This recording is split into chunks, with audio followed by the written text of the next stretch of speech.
Hi, everybody. Welcome back and happy Saturday.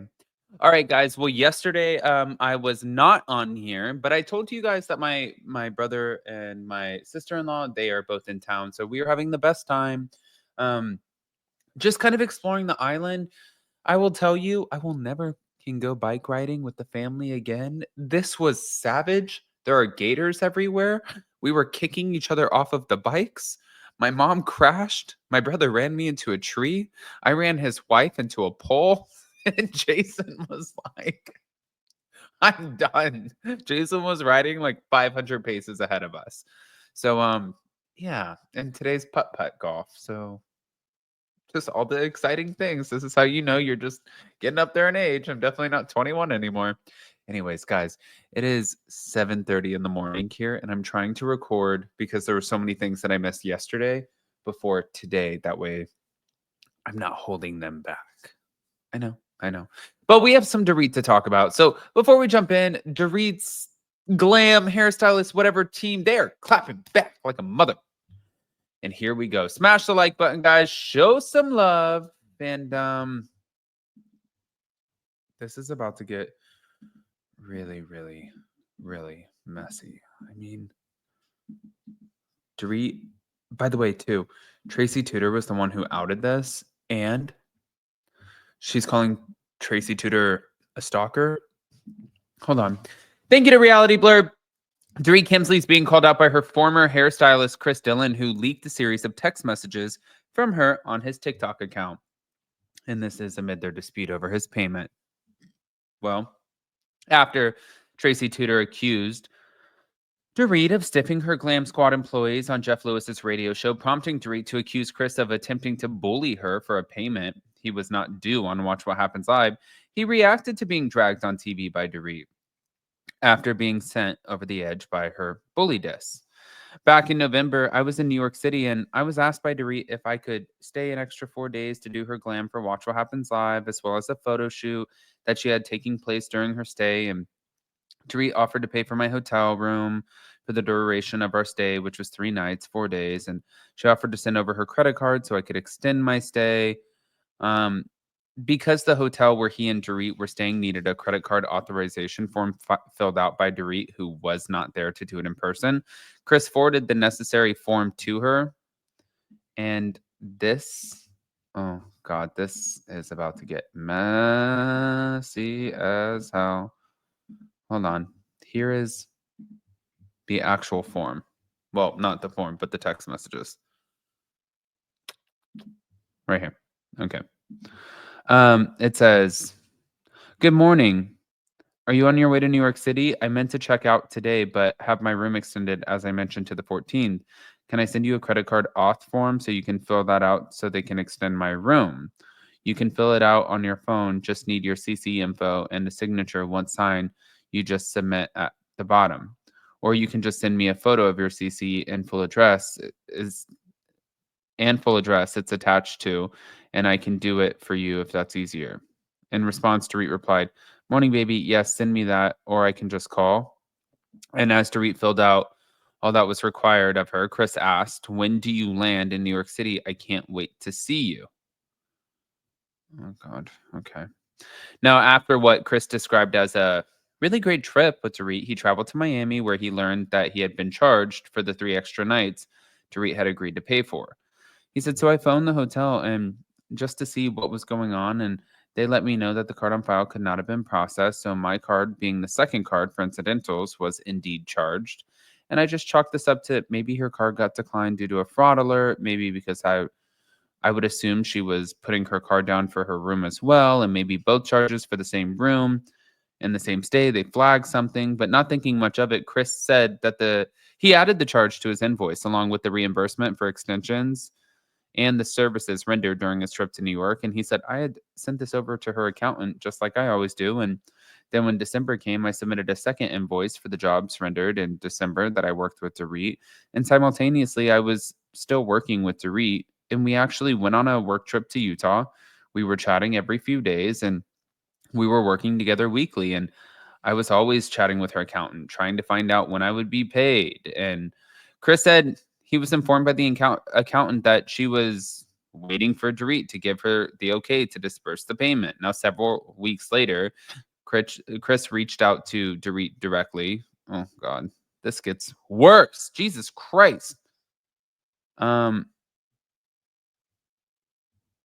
This gets so bad. I just said, "Hey, babe, can you just simply ask your accountant or your office to release payment to me because it's almost been 4 months now and I still have outstanding invoices from all of the services provided as well as reimbursements." And this is when Dorit told me that she had a huge issue with my invoice and she knew it immediately when she received my invoice and apologized for not bringing it to my attention sooner. And Dorit and I jumped on a call for 30 or 20 minutes, and I happened to be at Tracy Tudor's house, so she was a witness to the call. And she heard the whole thing, and Dorit basically just gave me the runaround, berated me, and gaslit me, let me know that she thought that I was lying about everything. And in addition to accusing Dorit of gaslighting, Chris said that Dorit asked him if he was coherent or in the right head before declaring that they'd never work together again and hanging up on him. And I think after hearing that conversation and seeing how shaken up I was about it, this is when Tracy Tudor stepped in and felt like she was compelled to defend me.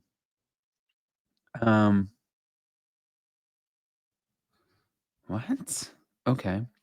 Now, Chris shared more recent text messages. Oh, God. They keep going.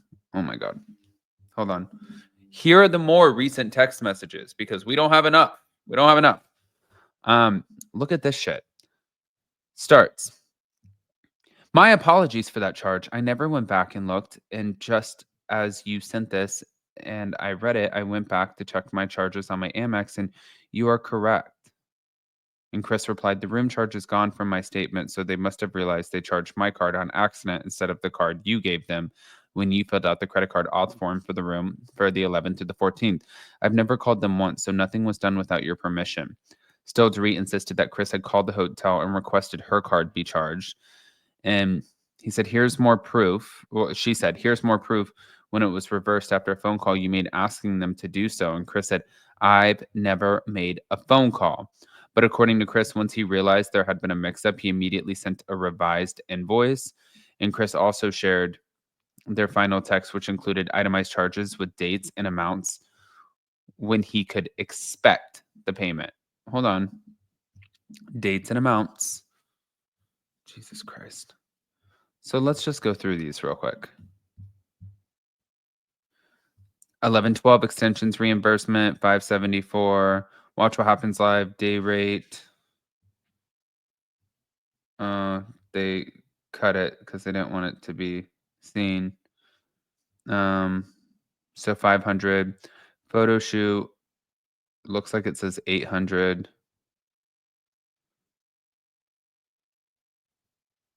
Oh no, they just put it in different. Revised total. Please let me know. Here, let's just play. Let's play him.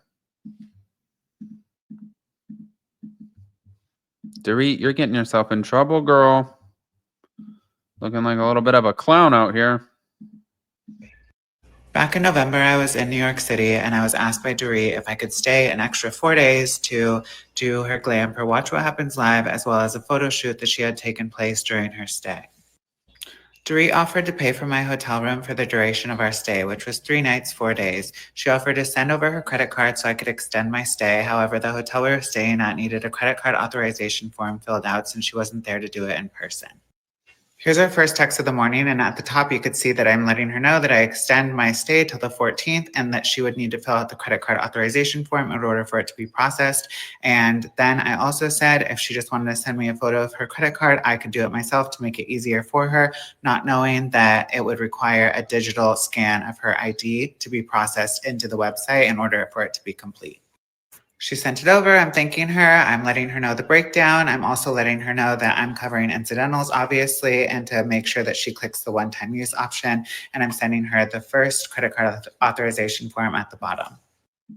This is me sending the second credit card authorization and her submitting the first credit card authorization.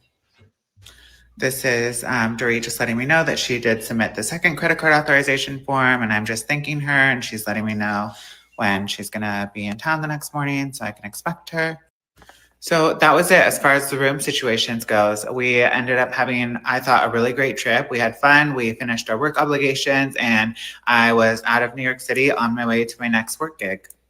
3 days after being in Miami, I did indeed get a room charge for the 3 nights that I was in New York with Dorit. So I phoned the hotel just to ask them what was going on, and they let me know that the card on file could not have been processed. So my card, being the secondary card for incidentals, was indeed charged. I just choked this up to maybe her card got declined due to a fraud alert, maybe because I would assume that she was putting her card down for her room as well, and maybe both charges for the same room and the same stay flagged something. I just added it to my invoice along with reimbursement for her extensions and the services rendered during the trip to New York.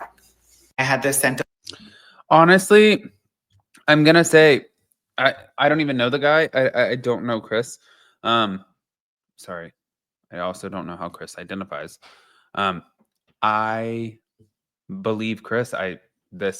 He's coming in very facts. I want to hear what you guys think, guys. Pop off in the comment section. If you're not subscribed, get subscribed. Happy Saturday and happy almost St. Patty's. Wait, it's tomorrow, right? I'll see you guys later. It's early. Love you guys. Bye.